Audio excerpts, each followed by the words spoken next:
The moment the sun appeared over the three-lined horizon, Eragon deepened his breathing, willed his heart to quicken, and opened his eyes as he returned to full awareness.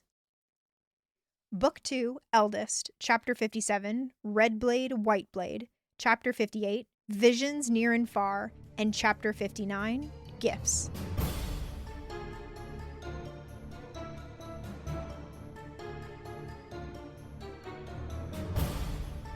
Welcome to Eragon and Back Again, a podcast where we explore Christopher Paolini's inheritance cycle chapter by chapter. I'm Lucy Hart. And I'm Darien Smartt. And we are back with Eragon. Hey, does this count as an Eragon woke? Yeah, that's kind of what I was thinking. I'm going to count it as an Eragon woke. It's Eragon woke. Though I think it also communicates that we will never again get an Eragon woke. Yeah, a little bit. It's both. Yes. He doesn't sleep. Yeah, he doesn't sleep anymore. He's an elf. Yep. Now, they don't need to sleep. Yep. They just go into a trance. Yep. If you listen, I don't know if this is the Lord of the Rings thing with the elves. Is it? I don't know. I know it's a D&D thing. That's what I was going to say. Yeah. It's a D&D thing, but I wasn't, because a lot of early D&D is, because D&D originated as tabletop war games, yeah. But for folks who were like, well, I don't want to reenact World War II stuff anymore. Yeah. I'm kind of getting bored. I really like Lord of the Rings, though. What if we reenacted, like, wizard battles? Yeah. So that's why a lot of what you see in D&D is very Tolkien-esque, especially in the early stuff. I don't remember if they talk about elves. I'm sure Tolkien probably went into depth about it. It feels but I just don't remember. It does feel like, I mean, a lot. We know where the sparks of inspiration are coming from. Yes. But yeah, I guess R.I.P. to Eragon woke. Yeah. We will. We didn't appreciate you. Well, no, honestly, like it's absolutely crazy how many times chapters in the first book started with him waking up. Like I think that shows instant growth as a storyteller. Yeah. That there have been very, very few. And yes. I feel as if most of them had been reasonable. Yes, agreed. Good, like there will not be a montage at the end of this season. Yes. But if I was going to compile all of them, this would be the last one. Yes. I'm going to count it. Yep. But it goes on for him to say, like, he had not been asleep, for he had not slept since his transformation. When he felt weary and lay himself down to rest, he entered a state that was unto a waking dream. Yep. There he beheld many wondrous visions and walked among the gray shadows of his memories, yet all while remaining aware of his surroundings. Yeah, so Eragon doesn't sleep anymore. And that's not the only distinctly new elven trait he possesses, as we will see in this chapter. Yep. First, Arya's gone. Yes. Before we do that, should we do Spark of Inspiration? Yeah. Oh my gosh, no, we should do Spark of Inspiration and also Summary. I was just so excited to dunk on Eragon. Yes. Yes. What is your Spark of Inspiration? What is my Spark of Inspiration? That is an excellent question, Lucy. Yeah. My Spark of Inspiration is I am about to go to Europe. Yes. 3 weeks. Yay! By the time you're listening to this episode, this episode is definitely coming out while I'm gone, so I'm probably about halfway through the trip. Yeah. And so my Spark of Inspiration is actually, I have a Geode, and it's all of the podcast stuff I have gotten done in the last several days in preparation for me to be able to go on this trip, and none of my shows have to go on hiatus or pause. Like, I was like, no, I want to get this all done. Let's front load it, and then I go on my vacation, and it's all smooth, and everything is functioning as it's all the systems are set up to work, but I like not to say that I'm knocking anybody who's like, I'm going on a big trip, we're gonna go on pause. Like that's like, if there's an alternate version of this where I'm just like, I just need to do this, I can't. Like, I need to focus on planning for the trip. And that's also fine. But that's why this gets to be my Geode. I worked really hard, and shouting out to Lucy, who's also been down for mass recordings, and then my brother DJ, and then our friend Dalton for like Muses and Badman's Orbit, who all like were willing to like lock in and get lots of episodes done so I could edit him. And not Badman's Orbit. Dalton edits Badman's Orbit. I've been promised I never have to do anything for Badman's Orbit. Except for I did just totally you know what? That'll be my next Spark of Inspiration, or my Geode will be for the next one. I'll save that one. Yeah, there you because go. we're going to record one more episode immediately after this, gang. So there's a peek behind the curtain. But yeah, my Geode is, and I guess simultaneously my inspiration is my just being reminded I have the ability to lock down, and then support of my collaborators who are willing to like also, let's batch record, let's get it all done. And I appreciate that. Thank you. So thank you, Lucy. Absolutely, I guess you also inspire me. Yes, of course. No worries. What about you? Yes, my actual inspiration is you. because you want me to do that puzzle, which has made me want to finish the one that I've been working on for like 3 months now. And so I've finally been pushing it. Yeah. And so now it's almost done. So I'm like, I gotta finish this puzzle so I can do the puzzle that Darien You're wants holding me your to phone. do. Do you have a picture? No, I don't have a picture. Okay. No, sorry. It's my list that I wrote myself. Good job, so I wouldn't Lucy. forget my sparks of inspirations and sit here like, crap, what was it? It's okay. The listeners never hear that. That good. Out. Yes, good. You sound seamless every time. Excellent. We both do. Wonderful. Yes. But so I'm very excited putting it together. It's been one of the more frustrating ones because I wanted to do all the dark pieces because there's a lot of dark shades on this puzzle. Is this Sleeping Beauty? It's a Sleepy Beauty one. And I wanted to get those all done, but I got so annoyed because I couldn't do it. I just started doing other pieces of it. Sometimes you got it. And so now it's coming together. So I'm like, okay, we're almost done. We're in long short. All my puzzle table that I work off of has 4 drawers, and now 2 of them are empty, and now just 2 are left. Congratulations! I'm almost done with it. So I'm like, okay, do this, and then I got to do Darien's puzzle, and then all the puzzles that maybe I'll share that. I'll send the picture of my puzzle shelf with you, and you could be like, these are all the puzzles. Lucy does puzzles. That I have. So good. Yeah. For my birthday, my brother bought me a bunch of. I've talked about the Lorcana cards obviously before. He bought me a bunch of cards, and then also got me a Lorcana puzzle that has a card that you get in it. I think that's why he got it for me, and that's super great. I'm not really a puzzle girly. Like, I'll do a puzzle. Yeah. Like, I think I talked about last year for Pride, one of the local cider places did like a puzzle, and that was like a fun event. Yeah. Or for like hanging out, and it's like, Derry, would you like to do a puzzle as we're watching a movie? Yeah. That sounds lovely, but it's not a thing that I will go out of my way to do. But I do really like this puzzle my brother got me, and I want to frame it. Yes. So I was like, well, I wonder if Lucy would be willing to do this puzzle for me so I could just frame it and put it on my wall because it was a gift from my brother. Yep. And I'm like, I will do it. I will do the puzzle. I will glue it. I will do it, and then I'll glue it, and then I'll be like, here you go. Hooray! I'll put it in the frame. And, excellent. Okay, now we can get into the episode. Yes, so let's do the summaries. The summaries. Red Blade, White Blade. Eragon discovers the full extent of the dragon's gift. Visions near and far. Eragon learns a terrible new magical skill, and also about atheism. The White Raven blogged in suggests to know the identity of Eragon's father. Scrying reveals to Eragon the Varden under threat and the fate of Carvajal. Eragon and Saphira decide it's time to join the conflict. Gifts. Eragon and Saphira bid their farewells and depart with Auric from Elismira. Yep. I forgot what I was saying before you reminded me we do other things before getting into the chapters. Was I just bitching about how he doesn't have to... No! Arya's gone. Yeah, Arya's gone. She went back to work. Yeah, she left, which... Don't blame her. Don't blame her. She was already planning on heading out, but I definitely think maybe she was... She was like, I'm leaving tonight. She probably left that night. I bet it was first thing in the morning. Or I was like, that night or first thing in the morning. First thing in the morning. She had to go. I think maybe she may have been planning on probably leaving after the ceremony. Yeah. Maybe a day or two to recuperate. Probably, I was going to say allowing herself to kind of recoup because it was a wild night. Magic was crazy. Was it just one night or was it? It just felt like it went on for ages. Yeah, I was like, we don't really know how long it went on. Eragon even says time. He doesn't know if days pass or an hour or whatever. Yeah. So Arya left. Eragon wanted to go apologize to her, but we've played this game before. So honestly, I'm actually glad that this is he has to deal with the consequences. He has to deal with it. Yep. Absolutely. In this very real way. Yeah. Because you've done this before where you've overstepped, apologized, and Arya's like, okay, I guess we can be friends. And you overstep and apologize, and Arya says, okay, we can be friends. And this time she's not going to give you a chance to apologize. Yeah. Because your apologies mean nothing. At this point. He just keeps doing it over and over and over again. And Which is good on the writing because it's very realistic. Yeah. Because it's not like... this isn't a rom-com where they just, keep letting it slide. It's like, no, real life, and especially how we know Arya, she's not going to fucking stand for that. Yeah, she's absolutely not. Eragon does acknowledge, he's like, that was so embarrassing. He is ashamed, not just because, I upset my friend, but he's like, ooh, I so would not have done that in my right mind. He acknowledges that in the clear light of day, he had realized just how much of the elves and the dragon's magic has dulled his wits during the Agatin blood run.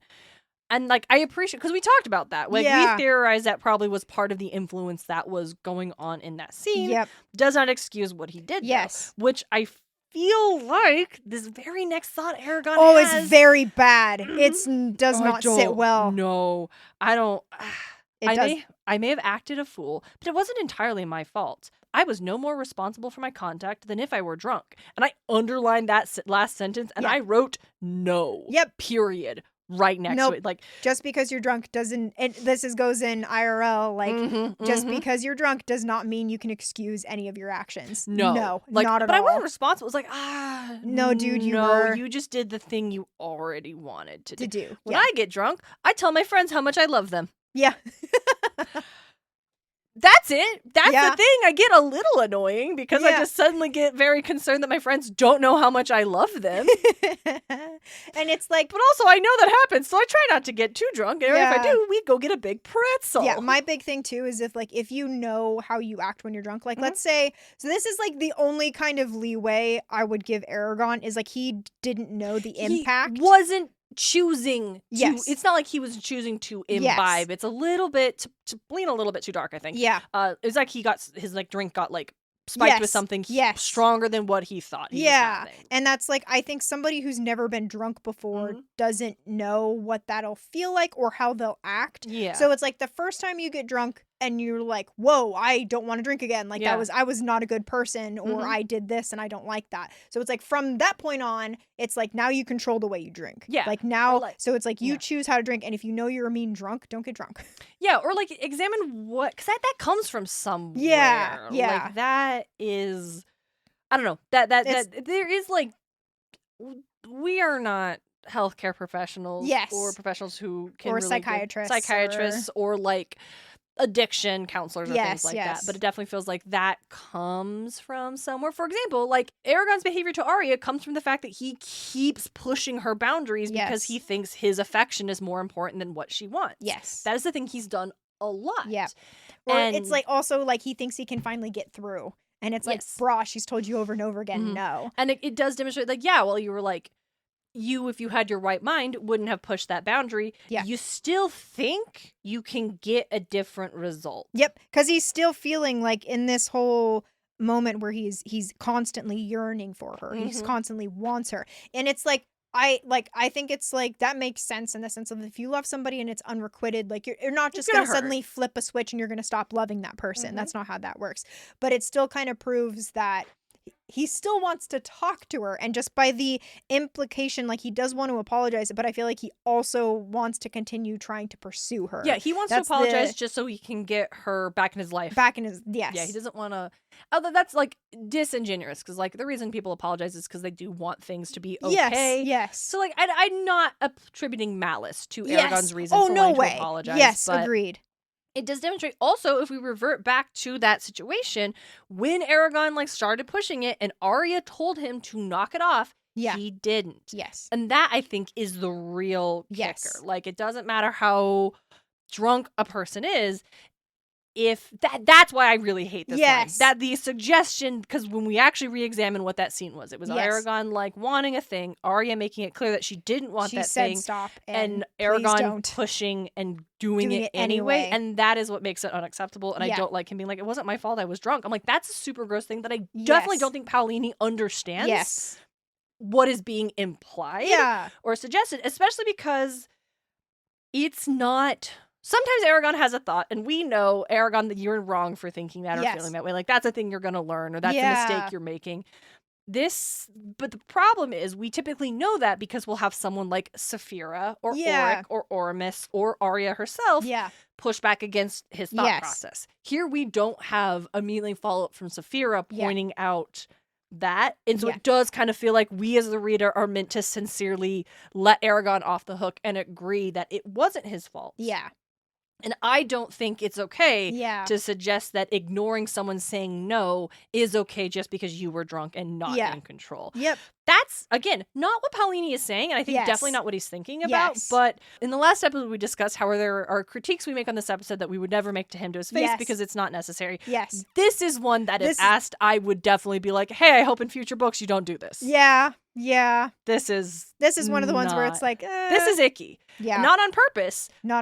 But also a blind spot, I would think, Professor Paolini had due to his age and life experiences in a book, whereas other folks who may perhaps be more likely to find themselves on the other side of that interaction would not be so flippant in writing a passage that suggests that it's okay to behave certain ways and it's not your fault if you were drunk. Yep.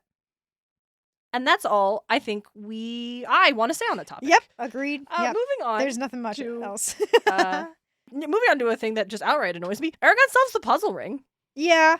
And it's what I do say is I do think Saphira helps him because he does talk about being like physically heartbroken. Yeah. And it's like, I'm like, that sucks because his heart. And the actual experience of like, I always thought that was just like fluffy language. But it's like, no, actually it hurts. It does feel like your heart is damaged. Yeah. Like, I know we have some younger listeners.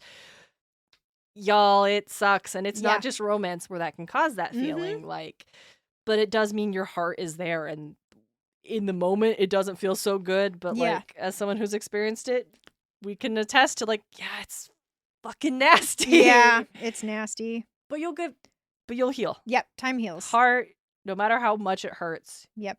Your heart will heal if you let it. Yep. But that's kind of what leads to the ring because he like Saphira's been with him, hasn't left his side for more than a few minutes at a time. Yeah, she's checking in on her buddy who's going she's through a hard time. making sure because he was there for her, of course, without asking, and now she's here for him without asking. Like that would, be, of course, yeah, absolutely. And that's like what leads him to grabbing the ring is because he wants to distract his mind from what does he say? From brooding over Arya. He grabs the ring and solves it instantly. Because as he studied the ring, he perceived a pattern in the arrangement of the gold bands, a pattern that had escaped him before. Trusting his instinct, he manipulated the bands of the sequence suggested by his observation. To his delight, the 8 pieces fit together perfectly, forming a solid whole. I love Arya being like, oh, you could not do that before. Oh, Saphira. Oh, Saphira, yeah. You could not do that before. I can see many things that were once hidden to me. Yeah. Even without, we discussed this a couple episodes ago, like the ableist implications that can be unfortunately interpreted in this whole like arc.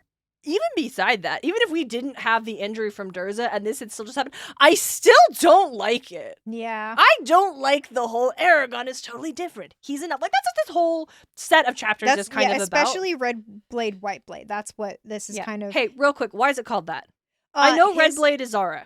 And then the White Blade with, what's his face? Vanner. Oh, is his blade wife. Yep. Okay. Cool. I missed that. I was like at the end of the I'm pretty sure that's what that means. Yeah, I think that makes sense. But and also, I think like one of the things that gets me, and we learn about this later on, is like Eragon as a human was unable to do anything. And so he had to be made into an elf because only an elf could do the things that Eragon is expected to do. Like even disregarding the disability that he had, it was his humanity because he fights, and we can go in more depth about it. I'm kind of jumping ahead. No, let's go.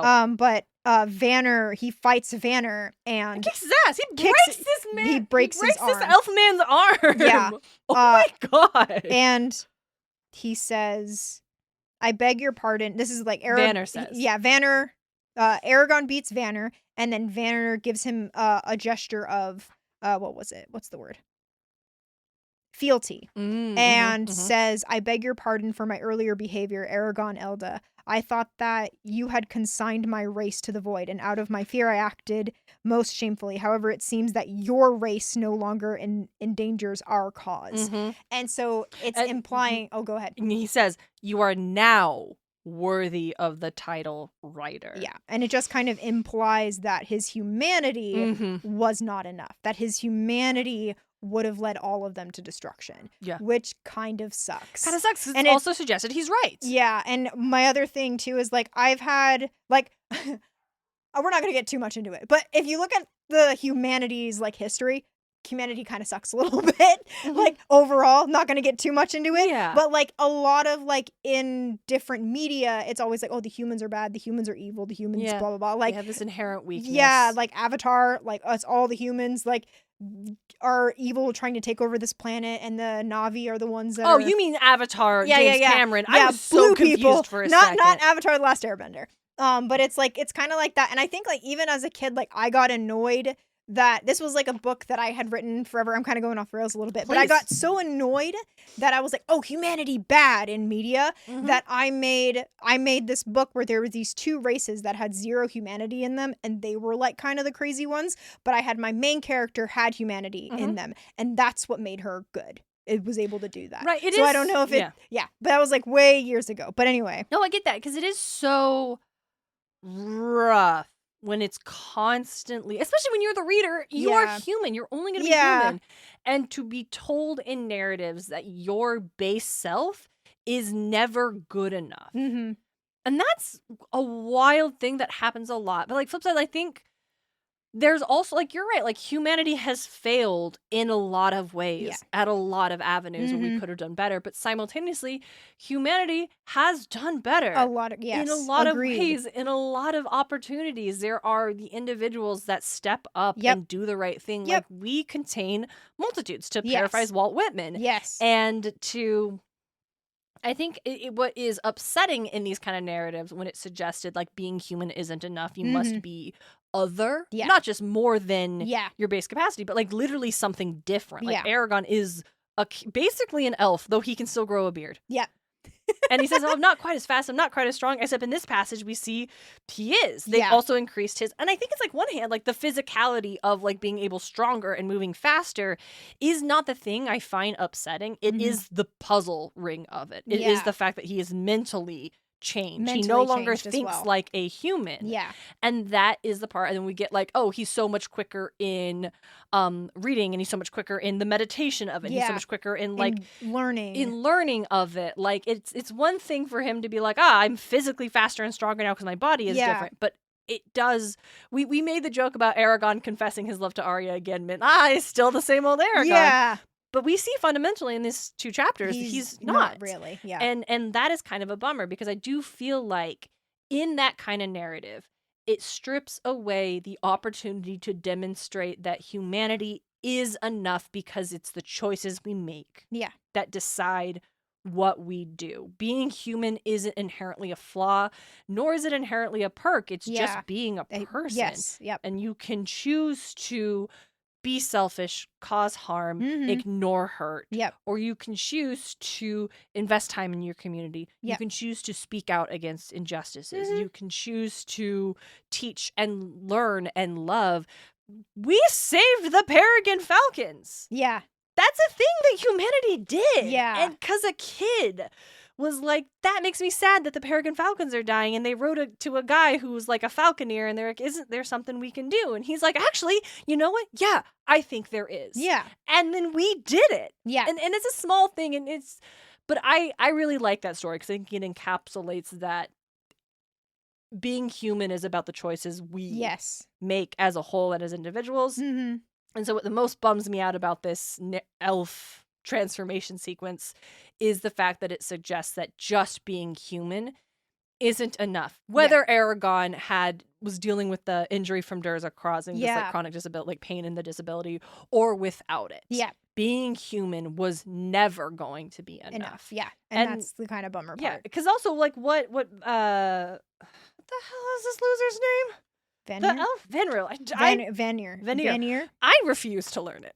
I don't know why. I don't know why I find that so annoying. I just refuse. He's an annoying kind of person. But especially this, it's not like your injury was what was like the thing. The fact that you were physically not capable because of this external thing that had happened to you, that was, as we all discussed, like preventing Eragon from being able to perform at the highest level that he'd once been able to do. Like, that's different. It was explicitly his race of being human wasn't enough. And now that you are not human, now you will save us, and now you're worthy of being righter. And that is also suggested to be correct. Like, again, Eragon doesn't push back, and he doesn't say, I am still human. Nope. Saphira doesn't suggest that Eragon would always have been enough. Or that his humanity is why she picked him. Like, and I find that disappointing. As a narrative. In fact, Eragon's like, oh, do you want me to heal your arm? And Vanir's like, nah, I will wear it as a badge of honor of how I crossed blades with Eragon's Shade Slayer. But don't worry, I'm equally as good as my left hand, so we'll still fight tomorrow. Like, I do like that. That's okay, really cool, man. It's like, okay, that's good. All right. I think, like, I don't know if Paolini wrote that with that in mind. No, I don't think he did either. I think he's writing from a place of elves are really cool, and now Eragon is kind of like an elf, and I think that's so cool. Wouldn't it be cool to have all these like cool, fantastical abilities and just instantly?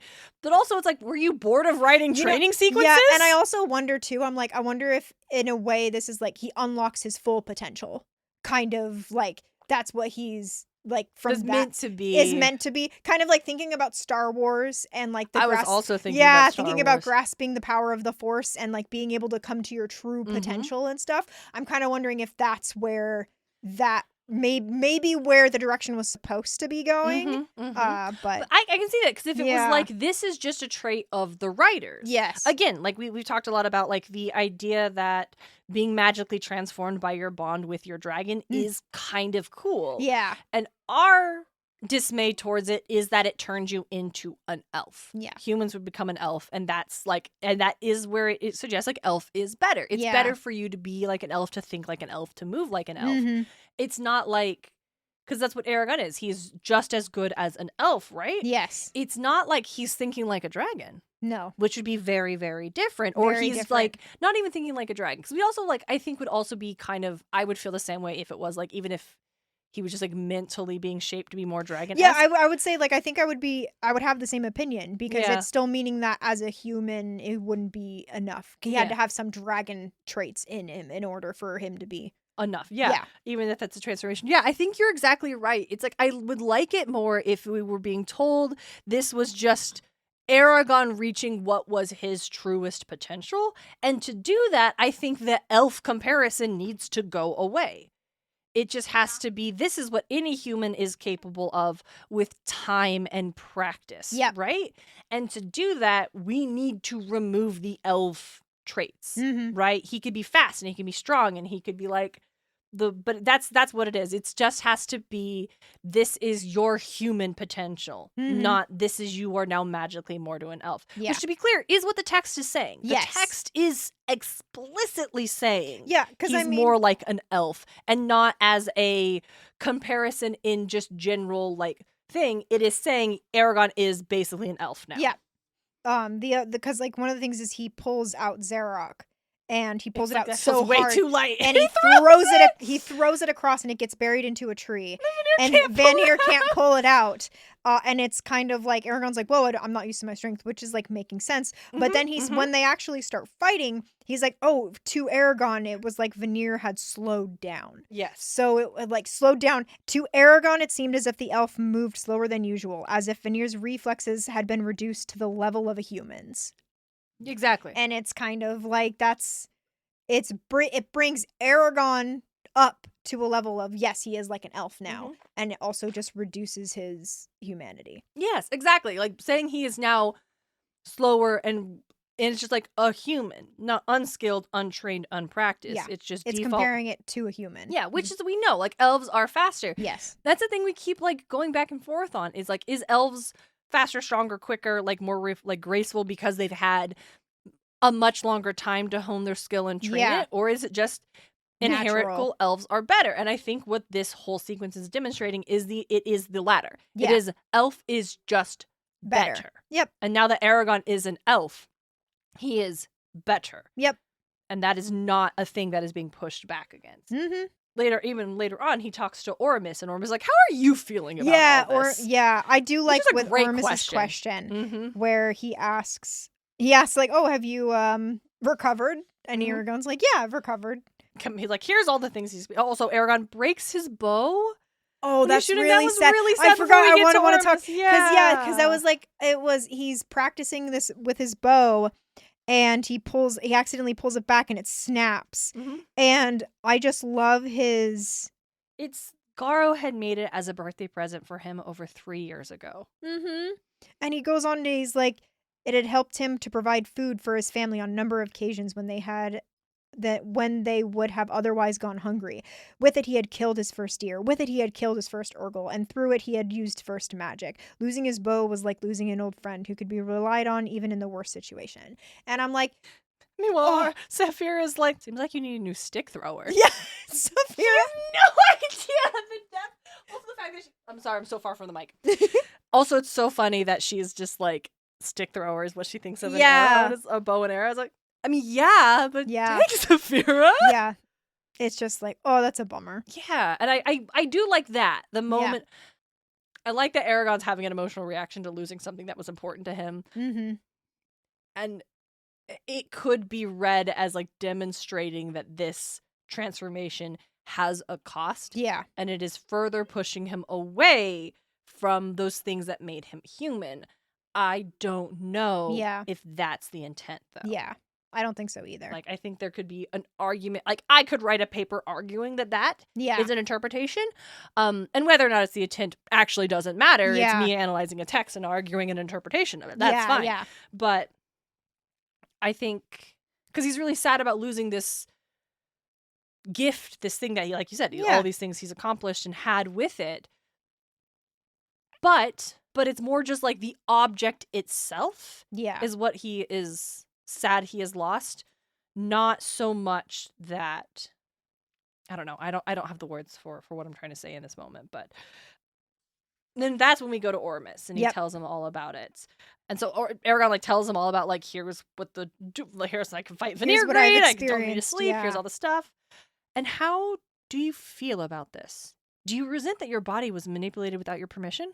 No, not at all. I might have resented it before the Battle of Farthen Dur, but now I'm just grateful that my back doesn't hurt anymore. I would have willingly submitted myself to far greater changes in order to escape Durza's curse. No, my only response is gratitude. I'm glad that you were wise enough to take that position, for your gift is worth more than all the gold in the world. With it, I believe our feet are at last set upon the correct path. Oh, real quick, I don't think I mentioned. He's drinking blackberry tea. Yes, when Eragon first shows up. Yep. A long silence followed as Ormus drank from his cup of blackberry tea. Which is why I wanted to mention it, because today we're having blackberry tea. Yay, we're having blackberry tea. It is a blackberry tea. It's very tea. tasty. Yep. Sweetened with a little sugar and some half and half, because I like the creamy depth it provides. Yep. But for Ormus, we are now having blackberry tea. Yes. But yeah, that this further contributes to the idea that this is a 100% good thing. Yeah. Not just, and as Eragon says, hey, yeah, my back hurt and I was suffering all the time and now I'm not, and that's great. And hell yeah, that's great. Absolutely. But the fact that Ormus says it's good that Eragon isn't even a little bit like uncomfortable with the fact that his body was transformed and his mind was transformed so completely. Like, he's telling him this is the right thought to feel. You should not feel conflicted about this. You should just be wholly pleased with this gift because it is so intently powerful and important, which like it is all of those things, especially with the way the narrative has been constructive. It has to be. But I don't know. It just, I'd be mad if I wasn't me anymore. I think that's what I feel. And I can't speak because, again, what Eragon was like physically experiencing, the pain he was constantly in. Like, I'm not saying everyone else should feel that way.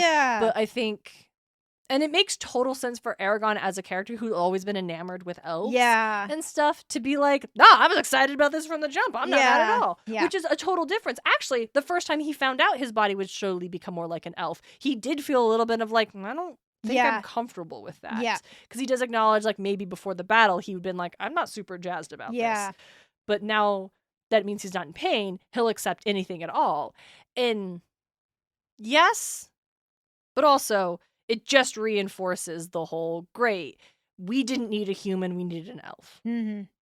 But Arya still, not Arya, I keep doing that. Saphira still picked a human. I don't know.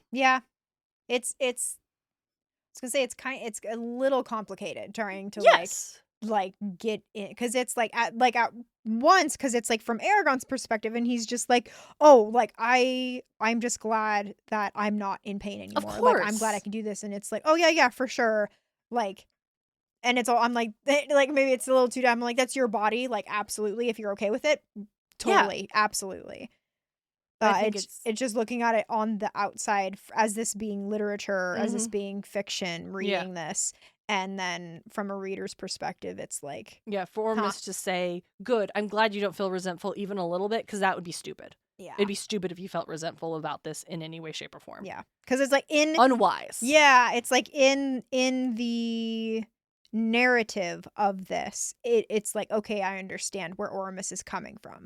If Eragon were to shun this gift that the like ancestors or whatever this dragon was, this like ritual, if he would, that would be not offensive, rude, like it would be disrespectful, like because like the elves are all about respect and all of that thing. And so I think if Eragon were to be actively rejecting this in public, I think everyone would be like, the fuck kind of thing. You don't deserve this. I also wonder, but it's like, it doesn't have to be that, like, full rejection, full acceptance. Yeah. It could be mixed could feelings. Be both. Could be both, yeah. But it's not that, because Eragon doesn't feel that way. Yeah, I feel like if it was a little bit mixed, maybe that'd be a little more believable. Yeah. Because it's like, I understand this is all fantasy and da-da-da-da, and like we've praised that. I'm like, oh yes, this world is like feels realistic. And it's also like taking into account too, like Eragon was in so much pain. Like he was talking about hobbling, and now he's like, now he doesn't do that. Now he's full of energy again. Now he is not necessarily back to like before he got injured, but I mean, he is. He's that and beyond. More. Yeah. And he's from his I think like it makes sense that he's like, oh no, like I would have done anything to get out of the pain I was experiencing. So it makes sense. But I do think it'd be like, I'm a little disappointed that maybe this transformation came on too fast. Yeah. Maybe I was looking forward to staying human for a little bit longer. And I also think it's believable that Eragon doesn't feel any of that, period. Just because of the time he spent with the elves, how much he's loved it. And admires it. Like, I fully 100% believe that this is Eragon as a character's reaction. And he doesn't have any mixed feelings about it. That's true. The thing that makes me have pause is the suggestion that were Eragon to have any feelings of like, I'm grateful for this and I'm happy my body no longer hurts, but I do feel like weird about this, that what Ormus says is that would have been the wrong reaction. Yeah, and that's true. Kind of where and that's I'm where at. Agreed. Another thing, but here's the thing that from this sequence I have remembered for so long is Ormus's response, or his lack thereof. More specifically. Because he's like, okay, we're going to do the performance of like the dancing crane. You're going to do the daily Tai Chi, basically. So Ormus, Eragon gets up to go and he realizes Ormus isn't coming. And he's like, oh, master, are you going to join me? Not today, Eragon. The spells required by the Blood Oath celebration exacted a heavy toll from me. That and my condition. It took the very last of my strength to come sit outside. And Eragon thinks, does he resent that the dragons didn't choose him as well? He immediately discounted the thought. Ormus would never be so petty.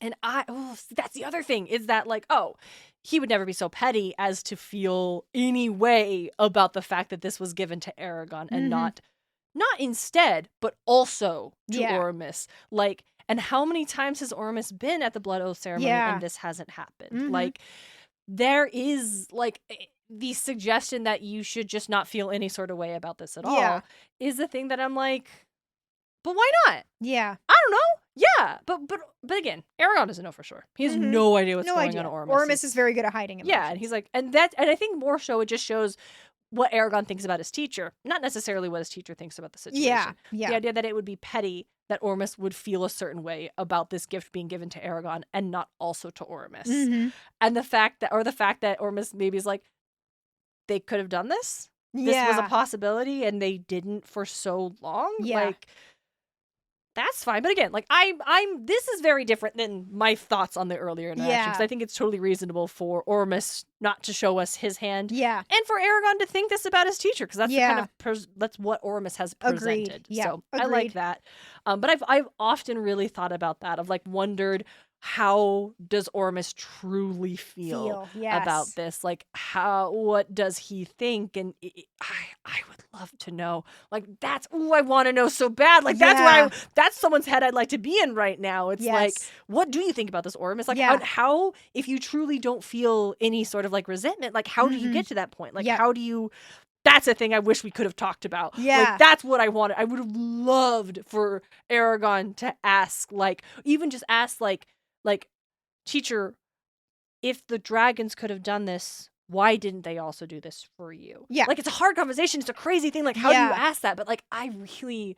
And now for this one's just, like, what me as a reader really would have loved to explore. Because it's a thing I have thought about so many times when I think about this book. Yeah. That's a thing I have really held on to, is that we don't know what Ormus feels. Yeah, and I also think, like, if we were to ask, we probably wouldn't get an answer. No, we would never get a straight Ormus, answer. I don't think Ormus would have. He'd just show his respect and reverence to the dragons and to fate or whatever. And just being like, what is done is done. Mm-hmm, like, we can't think about what is or what should have been. We need to focus on what now and what happened. That's such a good point. That's what he would say, and he would totally dodge it. And it's just like, but we want to know. I'd love to have this conversation with you, but we're not going to, and it's fine. Let's go to the next chapter. Yeah, next chapter.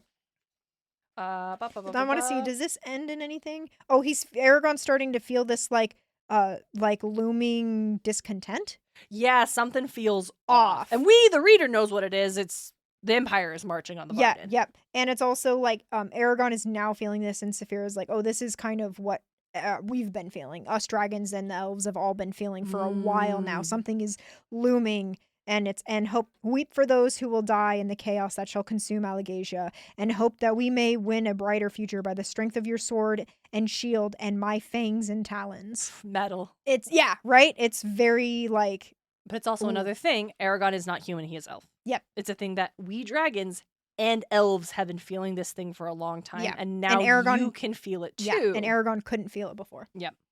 And it's different. And it's not just like the deep magics of the world. It's just, I don't know. I've said our piece. We gotta stop. It's gotta be annoying. Okay.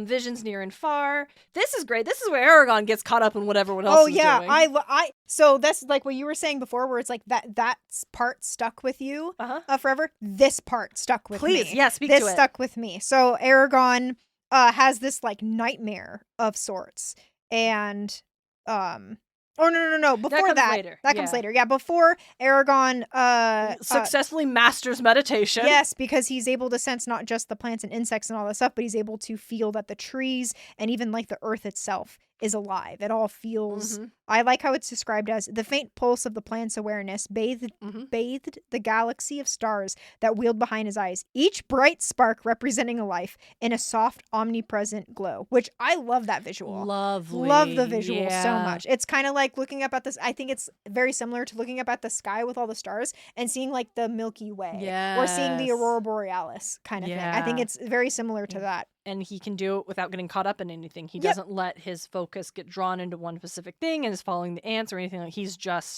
there, like letting all of it move through him without thinking about it, which is exactly top tier mindful meditation. That's what we've been going for this whole time. What we want to go for. Well done, Eragon. You're an elf now. You graduated. And that's the thing. That's what Ormus says. He's like, if you were, if this was back when the writers were in power, you would have just graduated from your apprenticeship. You would have been now equal to other writers. Because he's an elf? I'm sorry, I promised I would stop. It accelerated I feel like Eragon would have got there eventually, but I think accelerated would it have gotten there eventually with the continued practice at the level he was at being the human, or would it have got there when he finally, the transformation got him to this point? Yeah, that's fair. That's also, we don't know that. Yeah, we don't know if it would have eventually, that slow transformation would have allowed him to do this, or if it was his that's training. What pisses me off about the puzzle thing is that him saying like, I can suddenly see things that I couldn't, because we saw how quickly that other elf guy did it on the boat. Yep. But I'm done. It's not a fun thing to hear anymore. Okay, focus up. What I'd like to discuss really bit is, hey, Ormus isn't doing well. Yeah, Ormus isn't doing well at all. No, he has to ask Eragon to help him outside. Lend me your shoulder, Eragon, and help me outside. My limbs betray my will. Yep. And it's like, ooh, it's getting rough. It's getting rough. Like he hasn't. And it's also back. Like this isn't directly after the Blood Oath celebration, because and how the chapter last ends, we get a couple of time skips here. He goes, the following weeks were difficult. That's how the last chapter ends. So now in this and it's also like the day came when Eragon went to the glade beyond Ormus's hut. Yeah. And it's successfully meditated. Yeah, and more time. So it's like time has passed and he's still not doing well. He hasn't fully recovered from whatever efforts, exertions, happened during the celebration. And it's like, that's concerning. It's like, I don't know. I think it's not something that's harped on here, but it's something that we as readers need to be like, ooh, Ormus isn't doing so hot. Yeah, because it's like later when they're talking, he's in the glade and he's talking about like, oh, like, how can you draw energy from other things. And Eragon's like, I can't. I only can do it with Saphira because we have a bond. And Ormus is like, actually, you can draw energy from other beings, but life forms. Yes, other life forms. You'd have to enter the consciousnesses and use their energy in place of your own. And when he's talking about that, Ormus says, today you've proved that you can do just that with even the smallest form of life. Now, he stopped and pressed a hand against his chest as he coughed, then continued. No, it's just this, like, cough. He's got the you're right. Cough. Yeah, and I'm just like, it's just kind of, just again, it's like a little. I feel like Paulini's just poking us a little bit, being like, he's not well, he's not well, he's not well, he's not well. Listen, he's got the oh no mysterious illness coughs. Yes. Yep. And so, but that's what he learns. He learns this really impressive magical technique where he can draw on the energy of other things. He accidentally starts to do it with Ormus because he doesn't realize it. Yeah, and Ormus is like, please don't. Like, oh, yep, my bad. And it stops. And then he's able to use that magic to lift like an orb of water. Yep. And he can still feel like the concentration it takes to do that. Yeah, the strain of it. Yeah, the strain of casting magic, but not draining his own energy. Yep. The sphere was only in an air for a moment when a wave of death rolled through the smaller creatures Eragon was in contact with. A line of ants killed over motionless. A baby mouse gasped and entered the void as it lost the strength to keep its heart beating. Countless plants withered and crumbled and became inert as dust. Eragon flinched, horrified at what he had done. And you know what it reminds me of? Huh. That scene in Avatar: The Last Airbender when Katara's learning blood bending. Yeah, yes. She can take the water out of plants. And she didn't know she could do that. And she's like, oh, it's a bummer about all the flowers. Yeah. And this is the first hint that Hana's shady as hell when she's like, oh, they're just plants. They're just flowers. Because at first they walk into the thing and she's like, oh, they only bloom like once a year. Yeah. They're just special and da-da-da. And then she's like, they're just flowers. Yeah, don't worry about it. Like, no. It's kind of a little, it's a good foreshadowing for like, this person does not have a lot of respect for life. Yep. Like, so... Hey, Avatar: The Last Airbender is great. Great, so good. You've definitely, if you listen to the show, I know you've seen it. I know Milo's seen it. But if you haven't, it's great. You should watch it. Yep, absolutely. But I love how Eragon reacts. Like, he's so mad. He's like, he whirls on Ormus. He's like, you knew that would happen. Mm-hmm. An expression of profound sorrow engulfed the ancient rider. It was necessary. Necessary that so many had to die. Necessary that you understand the terrible price of using this type of magic. Mere words cannot convey the feeling of having those whose minds you share die. You had to experience it for yourself. Honestly, yeah, I agree. Yeah, I agree. Especially how many times Eragon has been told a thing and he does it anyway until he experiences it. Like, I think... Yeah, especially like, what if Eragon had tried to do this with people for a bigger thing, not knowing that that could be a risk? Yep. Like, I think this is you almost did it with Ormus. Yeah! Like, this is devastating, but like, as a teaching tool, we're not just teaching normal things. We're teaching literally life or death, especially other people's life or death. Yep. I agree with Ormus. I think it is impactful. It is the way to get this lesson locked in. Yeah, absolutely. Mm-hmm. And he goes, Eragon's like, I won't do it again.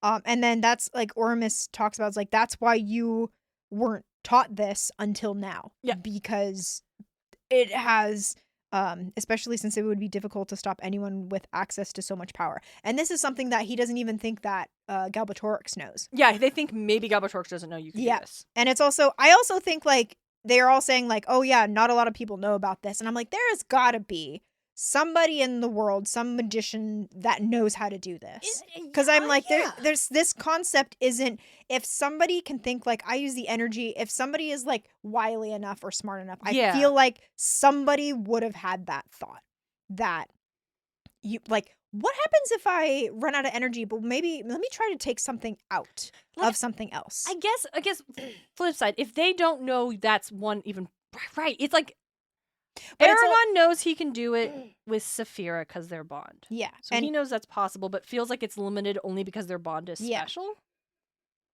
And I agree with you, though. I do think it's definitely something that someone probably knows would have somebody would have thought. There's no way Angela doesn't, right? Oh, I was like, Angela's got to know. Angela definitely knows. Just without a doubt, Angela absolutely knows. Yeah. But like Triana doesn't know. Yeah. Like, it's especially because the idea that the rule is like what it costs you. Yes. Like that, and that's probably intentional. Like the way magic is taught, it's probably meant to lead people to not draw that kind of conclusion. Yeah. Especially if it is so dangerous. Like, as Orma says, if a malicious magic user knew they could do that, they had no respect for the life of, like, ants or a baby mouse, let alone a human being, right? Like, they would be unstoppable, just being able to, like, devour the life energy of a whole town to do whatever they wanted. Yep. So, I like it, but I also agree, like, I actually would be very surprised if Galbatorix hadn't figured out he could do this. I was going to say, like, I wouldn't be surprised if he did figure it out. I don't, it's like, he figured out how to falsely manufacture the bond between a dragon and a rider. Yeah, and also, like, peeking behind the curtain, I don't remember if he actually knows how to do this or not. So that might be something we figure out later on. Who knows? But I like how this is taught. I like Eragon's response to it. I like him being like, if you ever need to do this in the future, you will choose more carefully where you draw the energy from, because you aren't going to be willing to. Like, I like that. I also love this whole sequence of, like, Eragon and the way he thinks about things. Like, it's the next thing he asked is like, hey, since it's possible to absorb the energy from life, is it also possible to absorb it directly from light or fire or from any other forms of energy? Like, Eragon is such a good question, right? Because, like, now his mind is open to the possibilities. He's like, what are the possibilities? Yeah, because he knows that life is just energy. Yeah, fire is energy. Light is energy. Yeah, like, why can't I use that energy? Yeah, right. And become the avatar. Like, basically. Sorry. And and the answer is no, because I said so. Yeah, literally. No, because then OP magic. Like, that's kind of like, I think it's probably saying no, because then you'd break the magic system. Yeah, you'd break. I'm not mad about that. Yeah, agreed. Because, Eragon, if it were, we could destroy Galbatorix in an instant. We can exchange energy with other living beings. We can use that energy to move our bodies or to fuel a spell, and we can even store that energy in certain objects for later use. But we cannot assimilate the fundamental forces of nature. Reason says it can be done, but no one has managed to devise a spell that allows it. And I'm okay with that. I'm okay with that too. Yeah. I like because also for me, I'm like, magic has these, I feel like, very strict rules where it's like, you use this, if there's no energy, you die. Yeah. Like, period. And I also like the fact that you can use energy from living beings, not abstract. Because it's and I can see why it's like, I like that Ormus also acknowledges that theoretically, we should be able to do that, but we can't, and no one's sure why. We've never figured out a spell that would actually let us do that. Yep. And I think that's personally reasonable. Personally, I think it's perfectly reasonable because it's acknowledged head on. If it was just, like, never talked about, it would feel kind of annoying. Yeah, agreed. But also the fact that it's like, we've tried, we just haven't figured out. Like, that feels science. Yeah. Like, there were things that we theoretically think we could be able to do, but like, haven't figured out how to. How the fuck do magnets work? Yeah. Someone tell me. I also like the idea of, like, if an elf were to try, like, eventually, like they've just talked, I feel like they've talked about it before, where it's like an elf has attempted to try something and they ended up losing their life because they, like, no one really quite understood the amount of energy it would cost that. I'm like, I feel like that has the same vibe here, where it's like maybe an elf did try it and it didn't turn out really well. Yeah, it also could be like the energy that fuels life is not the same as energy of fire or light, even though it is just. Energy is the word you're using to describe that, but it could also be like, you can only channel magic with the same kind of energy. Yes, I like that. That's why you can pull it. But they don't know for sure. And I also like that Ormus doesn't say it's 100% impossible. It can never be done. Yeah. Just that if it is, we haven't figured it out. Yep. And I feel like that really leans into this next section of Eragon being like, hey, what do elves believe? Yeah. Like religion. And I also like, it's like 9 days later. Not immediately. He doesn't think about it. He's just like, I've read so much about elven and elven culture and history, but, like, not what you believe. And so, like, I like first Ormus is like, a long sigh was Ormus's first answer. Yep. And that sigh to me means, okay, now it's time to have this conversation. Yep. A conversation that Ormus has undoubtedly had with many, many other human writers. Yep. I would bet Brahm specifically. Yeah. Remember when he first says, like, yeah, Brahm was one of my apprentices. He came from such a superstitious little town. Yeah. I'm sure that was exactly a conversation he had to have with Brahm. And I would bet money this sigh is coming from that experience. Yes. Agreed. That one specifically. Agreed.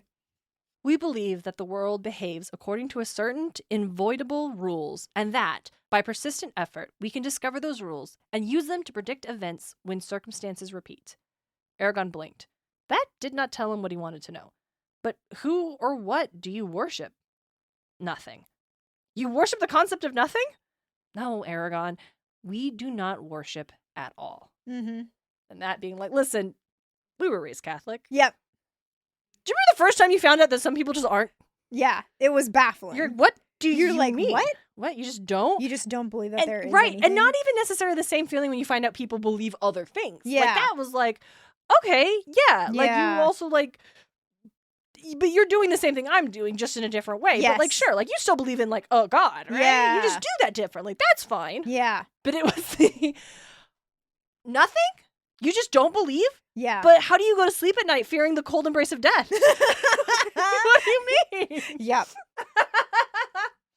And that's like, I think Eragon's, it's like, oh, I'd like be like, oh yeah, I understand where Eragon's coming from. Like I'm like that's a little relatable. Yeah. But also I'm like, being older and having, met multiple people who believe multiple things or whatever. I'm just like, oh yeah, not a big deal. Like now it doesn't really bother me. It doesn't bother me. Yeah, like no, all. that is just, you have accepted that as like, I think the reality of the world. Absolutely. And also like I love this because I'm like, I understand Eragon's perspective, and I'm like, I also understand Ormus's perspective. It's like a really interesting like oh yeah, I can see both of y'all side. Absolutely. Yeah, absolutely. Yeah. And I also love what Eragon is grappling with. Yes. Like, he thinks about how, like, Carvajal, the villagers of Carvajal lacked a single overriding doctrine. Yep. But they did share a collection of superstitions and rituals, most of which occurred in warding off bad luck.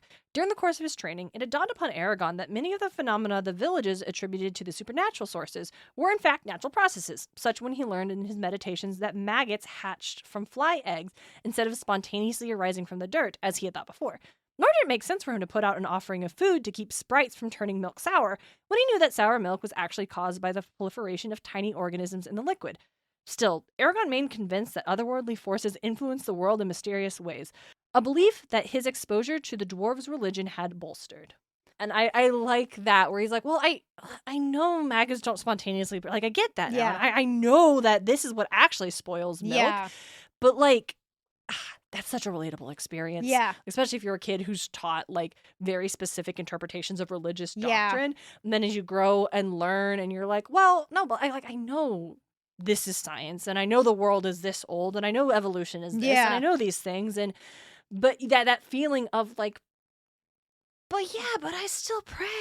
Yeah. Like that feeling of when you're a kid and you're just like learning and the world is so much bigger, and what you've been taught doesn't explain all the things of the world. Yeah. This has got to be coming from a really I was real gonna experience. say this is I feel like there's a lot of Paulini kind of coming through in this experience. I don't know for sure. I have no idea. I don't know for sure. I don't know this man. Yeah, no idea. This is all just speculation, but I'm like this feels so deep. It feels so deep that I'm like, oh yeah. No, you know exactly. You know this feeling. Our message is like, we don't believe in gods. Yeah. Like I love I love he goes, where do you think the world came from then if it wasn't created by gods? Which gods? Eragon, your gods, the dwarf gods, our gods. Someone must have created it. And I just love Ormus, like, which gods? Like, there are so many religions and gods out there. Yeah. Which one, Eragon? Yeah. And I do like it because it's like he's answering Eragon's questions, but he's also like, in a way where as teachers, like, think about it. Yeah. Yeah. But like, go ahead. No, exactly. Think about it. It's like, he's also saying, like, he's not saying, Eragon, you're wrong, you're foolish, you're arrogant. He's just like, I have never seen anything to suggest that the world was created by a god. The elves have never seen something that suggests that what does it say specifically? We have never witnessed an instance where the rules that govern the world have been broken. That is, we have never seen a miracle. Many events have defied our ability to explain, but we are convinced that we failed because we are still woefully ignorant about the universe and not because a deity altered the workings of nature. and then we get like the whole like, well, gods could also do magic. Yeah. And Ormus is like, sure, but like, do you believe that if gods exist, like, have they been good custodians of Allegasia? Mm-hmm. Death, sickness, poverty, tyranny, and countless miseries stalk the land. If this handiwork of divine beings, then they are to be rebelled against and overthrown, not given ostenance, obedience, and reverence. And then he's like, the dwarves believes? Exactly, the dwarves believe. When it comes to certain matters, they rely upon faith rather than reason. And this actually shows exactly what was Arya's whole deal when dealing with that priest way back at the beginning of the book, which I will still stand by. That was super rude. Yeah, super rude on Arya's part. But also, why you got all this like wealth everywhere when it could be used to help people? Yeah. Like, that's a thing we can criticize. Yes. But like rolling up into the church and criticizing his beliefs, I still think Arya was out of line for that. Agreed, yeah. But hey, the coral thing comes back. Yeah, I like that. Yeah, where we talked about at the beginning the whole like, oh, the dwarves have coral and this is all their beliefs. And it's like, yeah, but we as the readers know that's not true. Yes, yep. And we see that here. It's come back around. Yep. Several hundred pages later, it came back around. He didn't forget. Yep. Where it talks about like the elves know that coral is just an exoskeleton. Yeah. It's an exorcism. It's an exorcism. It's a fish exorcism. Okay, no, I'm done. I don't know. But it's just they know what coral is the way that we in our world understand the reality of coral.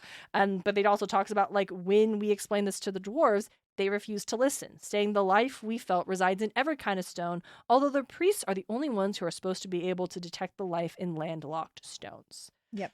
And that is a real interesting like conversation about religion. It's like when scientific discovery demonstrates some sort of like dogma or teaching is fundamentally incorrect in the nature of the world, the response is often, well, no, I reject that because of what my beliefs are. Yeah. I'm not speaking out here or there, but like, I think, again, this feels like a really real conversation that would happen here. We've just put it in a fantasy setting. Yeah.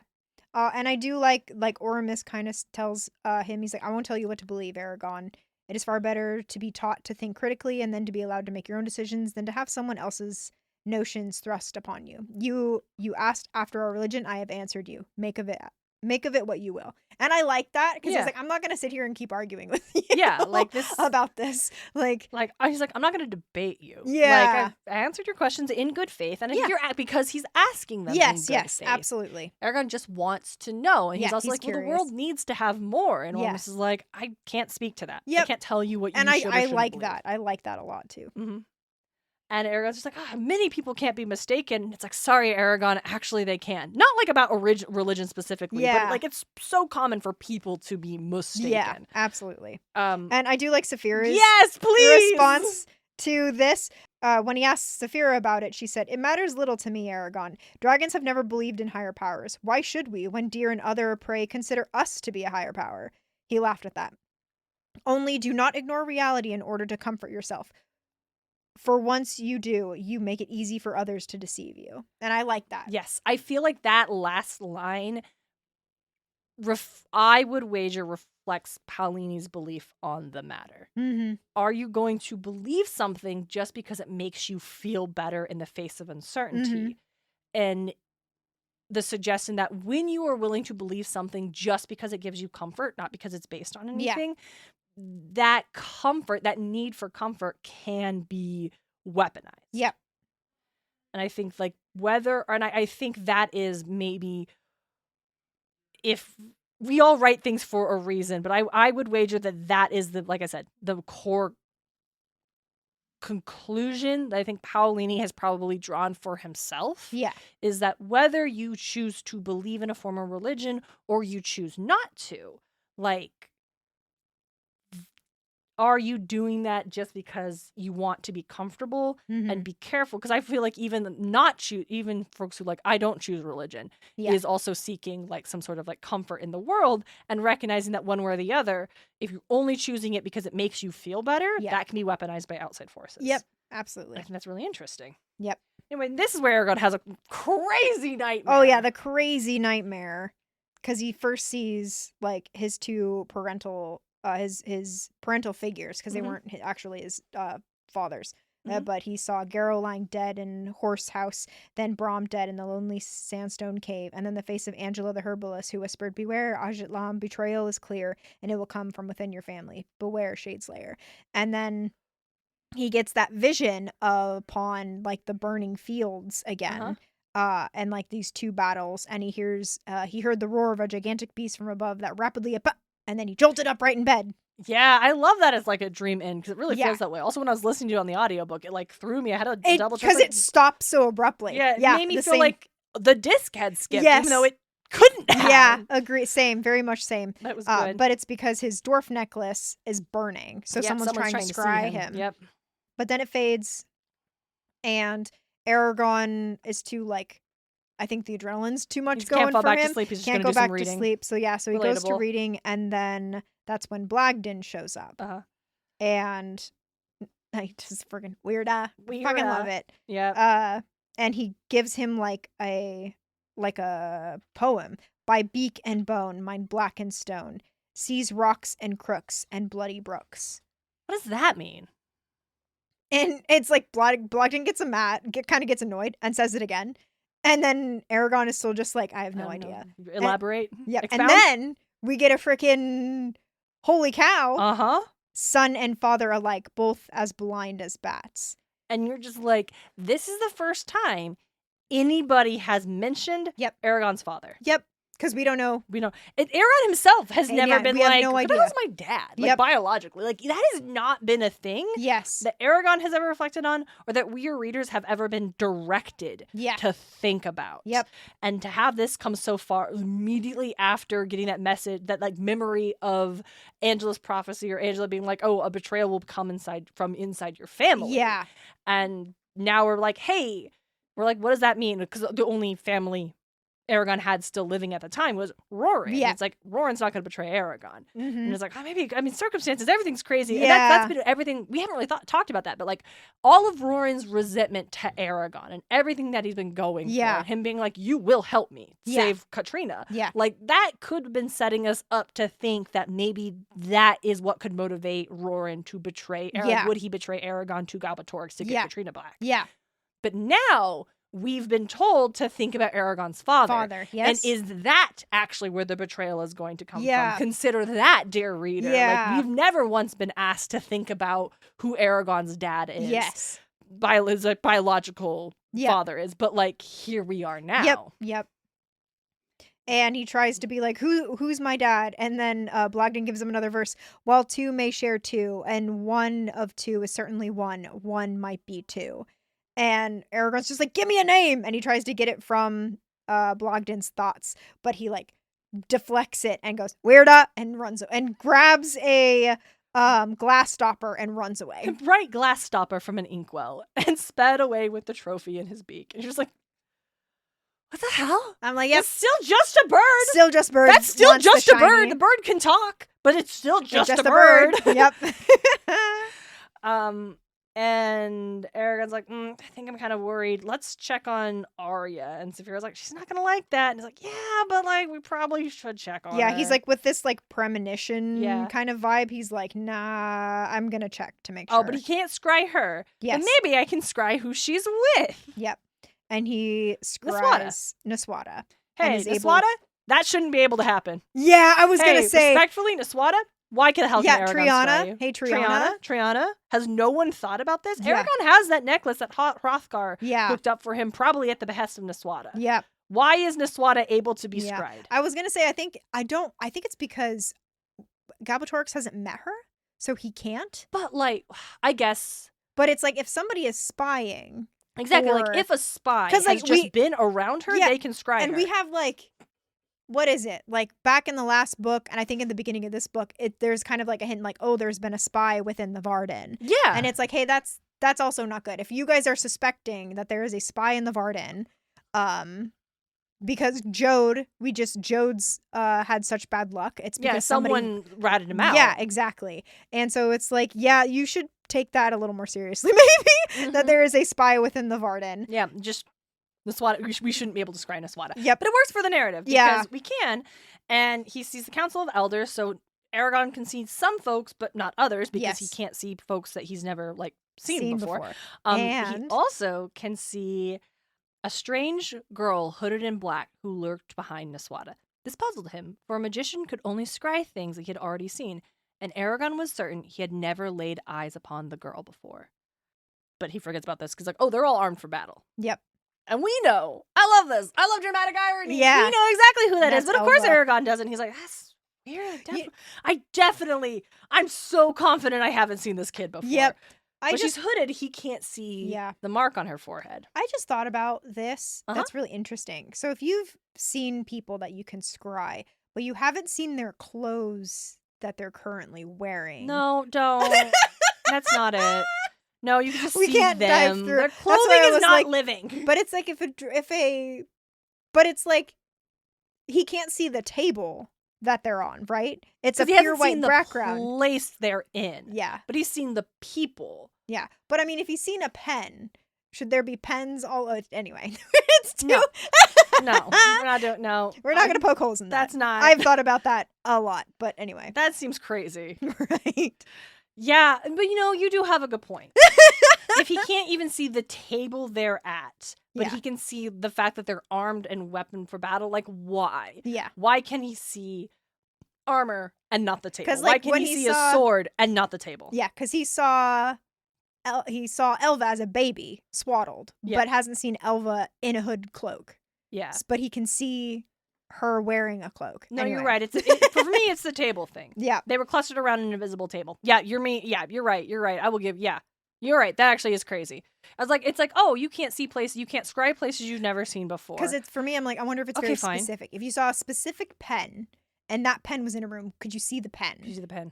Or if it just like pens in general you can't see. It's weird. No, because at glance it makes sense. Like, okay, you have to, because that's just a way to like make sure this magic has rules so it's not like crazy uber powerful. Yeah. Right? You shouldn't be able to do that just with anything. So that's fine. But the fact that he can't see the table but can see the armor, you're right. No, yeah.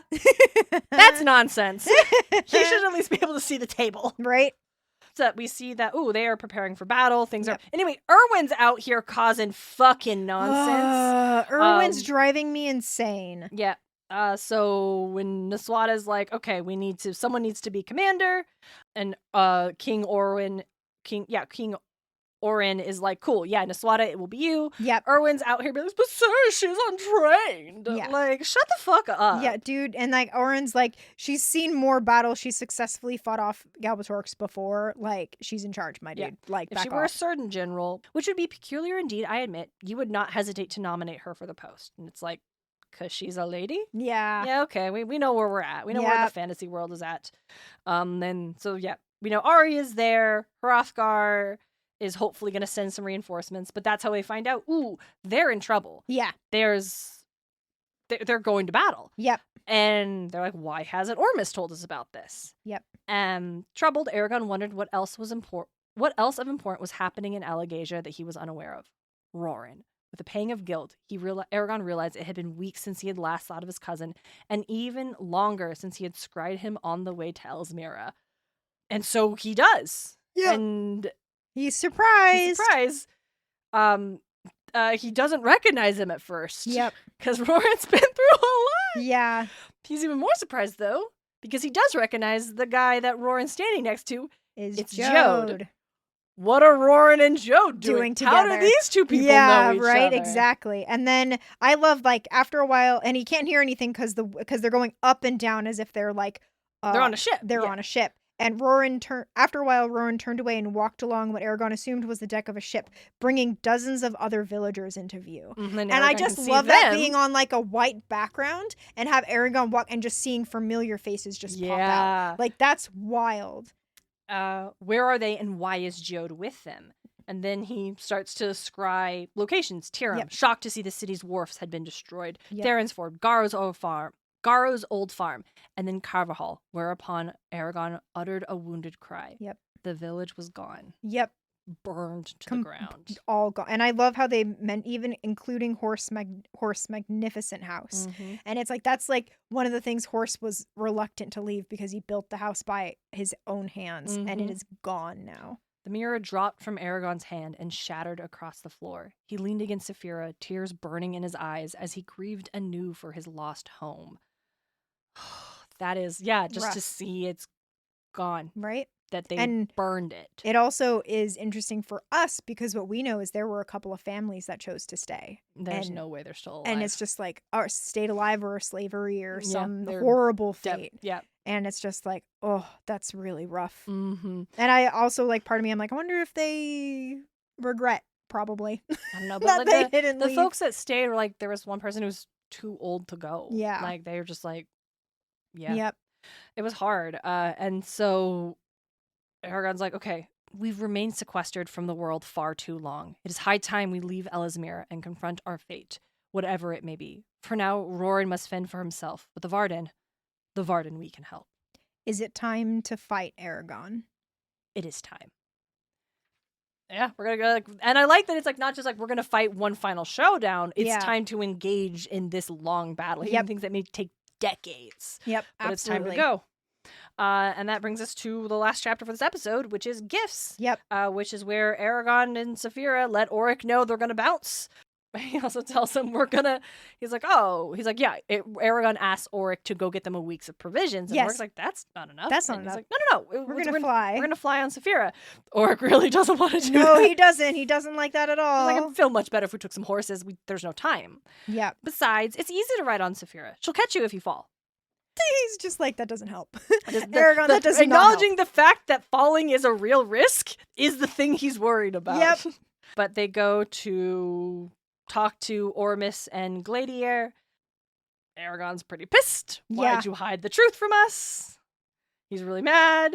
And Saphira's like, be polite. Because he's like, he goes, why did you hide the truth from us? Are you so determined to keep us here that you resort to such underhand trickery? The Varden are about to be attacked and you didn't even mention it. And Ormus like, do you wish to hear why? Very much, master, Saphira said. Be polite. Be polite. And the reason is, like, one, they didn't know until 9 days ago that the Varden were threatened. So first, 9 days ago, they didn't know until 9 days ago that the Varden were threatened. And it was still 3 more days after that they were able to assess the full size and scale of the threat. Yeah, absolutely. Eragon's like, well, that doesn't make any sense. Like, why have you not, like, why didn't Islanzari rouse the elves to fight? Are we not allies? She has roused the elves, Eragon. The forest echoes with the ring of hammers, the tramp of armored boots, and the grief of those who are about to be parted. For the first time in a century, our race is set to emerge from Duwelden Varden and challenge our greatest foe. The time has come for the elves to once more walk openly in Allegasia. You've been distracted of late, Eragon, and I understand why. Now you must look beyond yourself. The world demands your attention. Yep. I love that. It's like, there have been. Like you just we are haven't noticed actively in preparation for war. Yeah. You haven't noticed. Yep. That's so wild. Yeah. Like, I really like that. It's like, no. Everybody else is like, first of all, we only knew for the last, like, less than a week exactly what we're facing. Yeah. And we actually have been preparing. You just haven't noticed. Yep. I also like when he says, he's like, if we had told you, you would have run to the Varden immediately to protect your liege lord. But, like, you need to not do that. Yeah. They also know, like, they are expecting to get a missive from Niswada in the next few days. Yep. And that is when I was going to tell you. Yep. And so he does say, like, I wasn't going to keep this from you forever. It is important, but just not immediately. Yeah. Like, we wanted to maximize as much training to prepare you for this. Yep. And I'm like, I like that. It's like, we weren't keeping it from you. We were just delaying the inevitable for, I think, a genuinely valid reason. It's not like again, like, we all know Star Wars is a huge inspiration for this text. So here we have Luke Skywalker being like, I have to go to where the fuck does Lando live? Oh, I don't remember. I know the name of this place. Where's the Cloud City? Is it just Cloud City? Hold on. You said Cloud City and the Sonic theme popped in my head. I don't know why. Yeah, it's just fucking Cloud City. Are you kidding me? Oh, interesting. Okay. So yeah, it's not like in Star Wars, right? In Revenge of the Sith. Mm-hmm.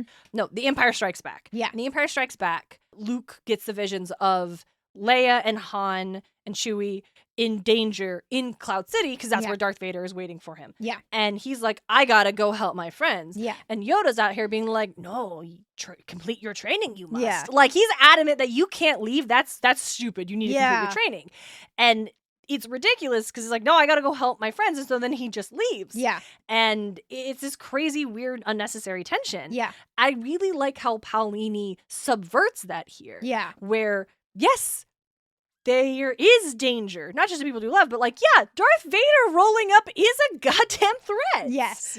And so what we have is actually not the mentor trying to keep the hero from going to join the fray, but to do because the mentor's job is actually just to prepare the hero for that exact inevitability. Yeah. Even though it's coming much sooner than they would like. Yeah. The better thing is to finish it and then come back once you can, which is also what Luke promises to Yoda. Like, he will return to Dagobah to complete his training once he can, but this just feels a lot smoother. Yes. It reads as a lot more logical on the part of the mentor. Say, it makes a lot of sense. All of this really does. It's not coming off as just an unnecessary tension. Yeah. It is like, yes, Eragon is justly mad because he thinks they've been concealing it from him. Yeah. And they have, but just because they were trying to maximize the amount of time they had left with him before inevitably he was going to leave. And I like that a lot. So they also are like, okay, time to go. Hey, by the way, though, the elves are not going to get there in time. If Galbatorix shows up, you will have to face him alone. What does Ormus say? My suggestion is that if Galbatorix reveals himself, do everything you can to distract him from the Varden until the battle is decided for good or for ill, and avoid directly fighting him. Before you go, I will ask one thing, that you and Saphira vow that once events permit, you will return here to complete your training, for you still have much to learn. And they vow. And Ormus hooks him up. Yep. They get a lot of cool stuff. A lot of cool stuff. Jewel-encrusted belts. Yeah. Well, first was a bottle of That's right. Some healing elixir. Stuff that Oramus brewed himself. And then is the belt full of what? Precious, perfect gemstones. Yeah. 12 diamonds. Yeah. This is the belt of Beloth the Wise, whom you read about in your history of the Year of Darkness. It's one of the greatest treasures of the writers. And basically, we know that you can store energy into gemstones that you can call upon later. That is what this belt is for. It's got a ton of gemstones. You can just load it up. Yep. And I think diamonds are supposed to be like one of the ones that you can load. I think depending on the gem. Am I making this up? You can store a certain amount of energy in different types of gems. I don't know. I know it's like the idea that they need to be perfect. Yeah, they need to be as perfectly as they can in order for them to do that. But what does that mean for a gem to be perfect? Yeah, like, we view gems as perfect, but we also they're also cut. So we're like cutting off chunks of the gemstone to make them glittery and shiny. But a natural gem is like a hunk of rock. Yeah. So I don't think we've had the opportunity to deep dive into the magic of like why if a diamond is truly better at storing than a ruby. Fair. I can't remember. And why is that? Because diamonds are carbon. Yeah. If that's mentioned humans are later carbon on, based. Yeah. If that's mentioned later on in the series, apologies, readers. I literally don't remember. But yeah, I don't believe that we've gotten a crash course into like what are the best kinds of gemstones or why. Yeah. But we got a fancy belts. Yes. Some healing potion, and it's so good. His scroll. Yeah. It's the poem that Eragon had recited. It was lettered in Ormus's finest calligraphy and illustrated in the elves' detailed ink paintings. Plants and animals intertwined together on the outline of the first glyph of each quatrain. Yep. While delicate scroll work traced the columns of words and framed the images. I thought, said Ormus, that you would appreciate a copy for yourself. That's so good. I'm tearing up. Yeah, right? It's Eragon's poem. Yeah. And he made him like a special sprayed edges version of his He did. book. Yep. I'm literally crying. Oh my God, that's the nicest thing I can imagine. Like, and Eragon even thinks like he's standing there holding this jewel encrusted belt and a scroll, and he knows which one is more valuable to him. It's so good. It's so good. And Eragon doesn't need that. Like, he needs the healing potion. He needs the magic belt. He doesn't need this scroll, but Ormus made it for him. Yep. And he's like, you're going to want this. And that's not just like, hey, you need to be protected by magic. You need to protect your physical body, but your heart and your mind. Yes. That should be nurtured too. It's lovely. He gives the respect. And then they send them on their way. Yep. Glader, I just want to point this out. Glader says something interesting to Saphira, where he goes, "Remember to keep your heart safe, Saphira." Yeah. And she hummed in response. Yeah. It's a weirdly poetic statement from Glader, who's usually so like steadfast and direct. So yeah, agreed. But it's also lovely to see that like what happened between Glader and Saphira did not impact their relationship. I like because he touches her nose and touched the tip of her nose with his nose, assumedly, and I'm like, okay. So their relationship is mended. They're all good. We haven't heard anything from that sense. Yeah, but they're because unlike Eragon, Saphira can learn a goddamn lesson. There you go. So they head out. They regroup with Auric. They climb up. Oh no! So first they have to go tell Queen Islanzari. Yep. They are leaving. Which is, I'm like, good. Please stop by the Queen. Definitely. And say bye, because if you just left, that would have probably been seen as a really big slight. Exactly. So they say their farewells. They thank her for all they've done. "We are in your debt. Never in our debt, Rider. We but repaid little of what we owe you and the dragons for our miserable failing in the fall. I'm gratified, though, that you appreciate our hospitality. So, like, please, send Lady Niswada and King Orin my regards. We're going to send our 12 best spellcasters, but they are most likely not going to arrive in time for the battle. Once they arrive, they'll be under your command. Ormus which is nice. Yeah. Ormus hooked you up. I'm going to hook you up as well. Yeah. Here's a bow. I sang it myself. Yeah, which is great. Whoa. Yeah, right? I like that she also asks, like, "Saphira, I brought you no gifts because I could think of nothing you might need or want. But if there is aught of yours you desire, name it and it shall be yours." Do you want to read? Yes. Dragons do not require possessions to be happy. What use have we for riches when our hides are more glorious than any treasure hoard in existence? No, I am content with the kindness that you have shown Eragon.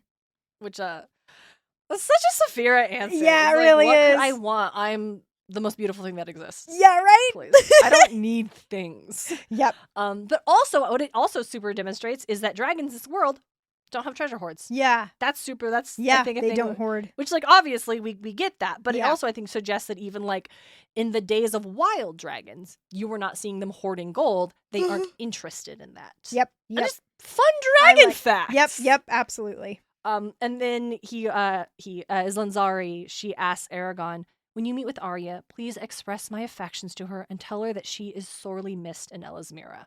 The words were stiff and formal. I think that is...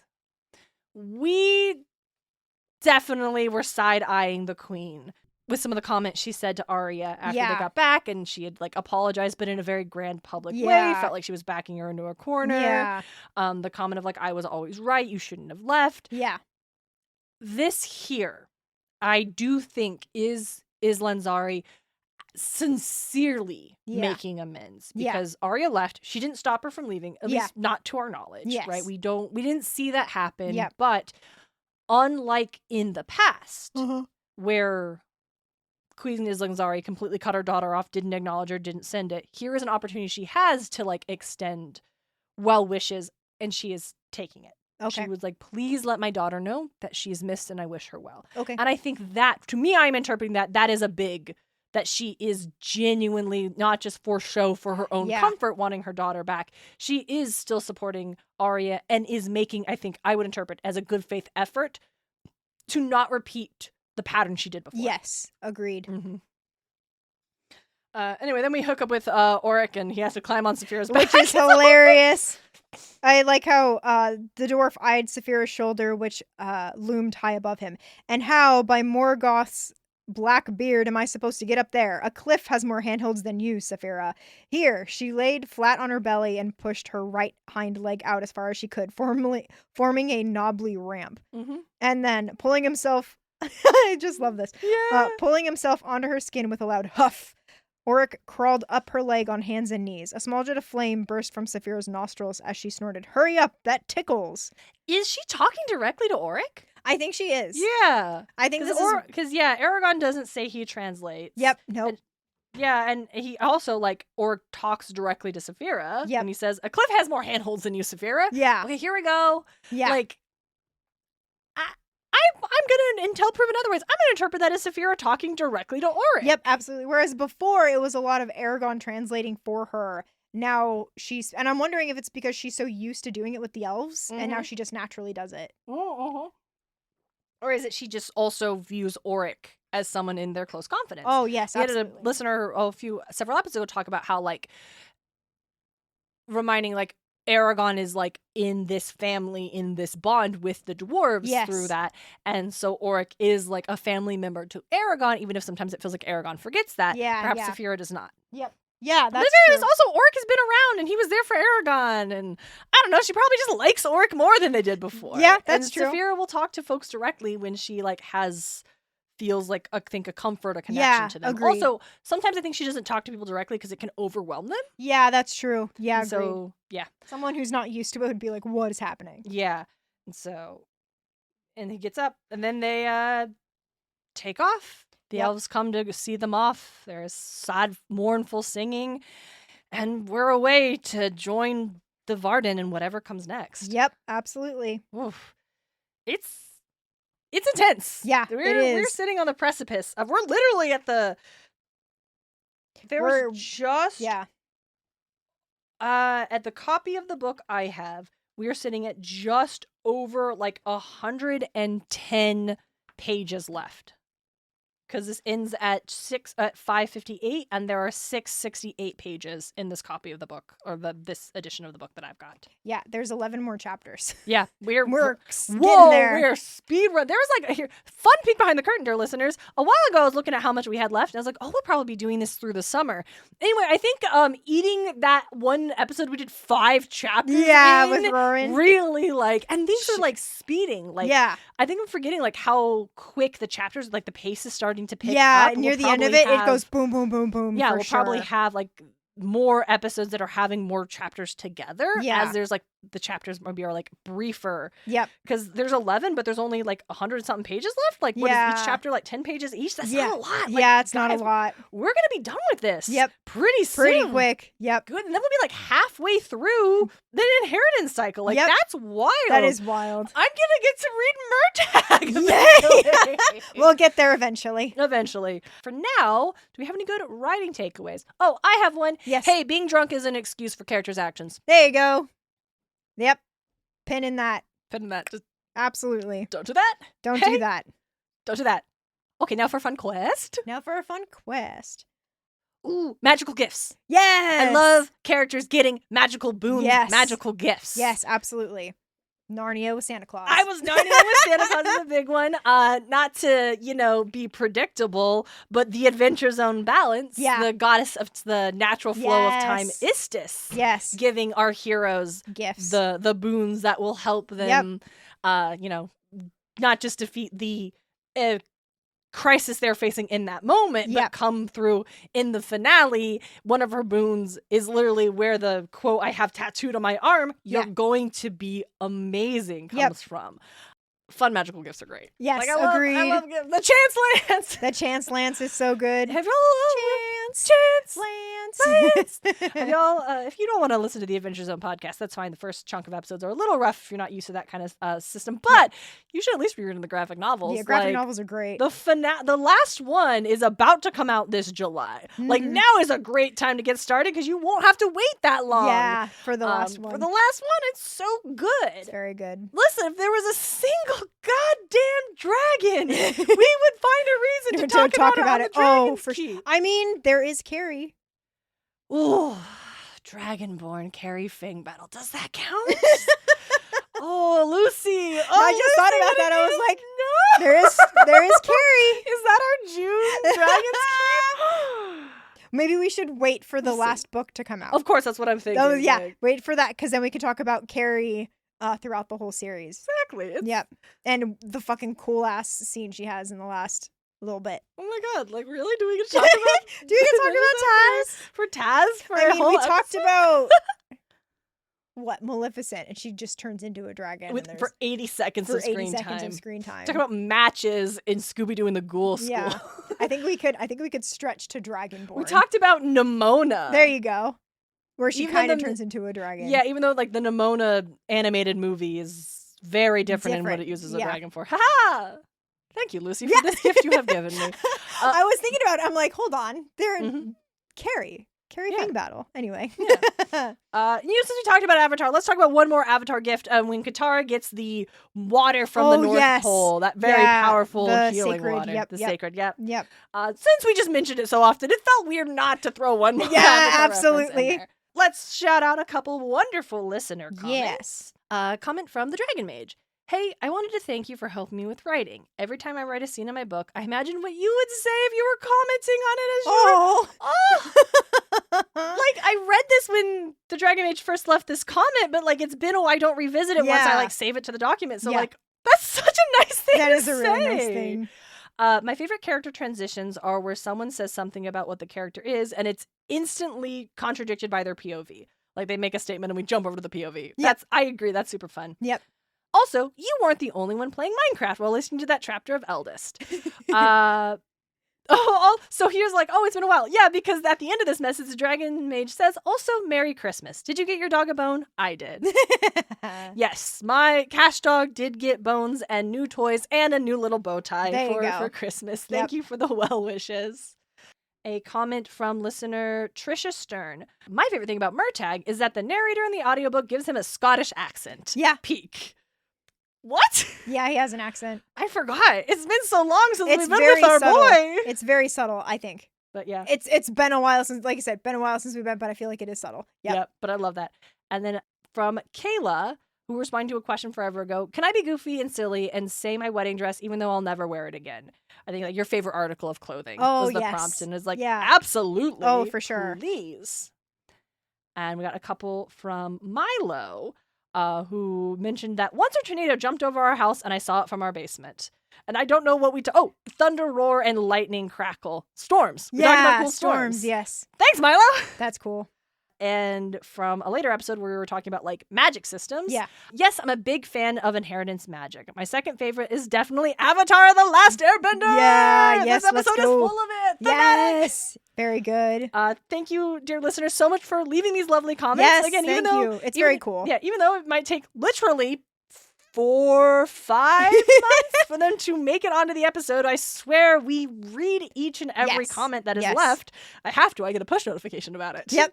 That it's deeply, deeply appreciated for folks who not just like spend their time with us listening, but also want to take a little bit more time and energy and engage. Like, it's really, really awesome. Appreciated. Thank you. Yeah, we love it. So thank you all so much. And until next time, she's Lucy Hart. And she's Darien Smartt. And this is Eragon. And back again.